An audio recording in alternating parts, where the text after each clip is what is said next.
Welcome to the Frequency Lounge. Let me talk about something a lot of people feel, but rarely ever talk about. The feeling that you don't belong anywhere. You know, some people grow up feeling like they're always slightly on the outside, even when they're around friends, even when they're in relationships, even when they're a part of a group. There's this quiet feeling in the background that says, I'm different from everyone else. And a lot of people think that means something is wrong with them. But many times that feeling didn't start with you.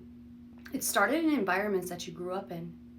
If you grew up in a home where you felt misunderstood, where you had to hide parts of yourself, where you had to be the strong one, the quiet one, or the responsible one, your brain may have learned something very early on. It learned that being your full self wasn't always safe. So the subconscious mind adapted. You learned how to read the room. You learned how to adjust yourself depending on who you were around. You learned how to survive emotionally.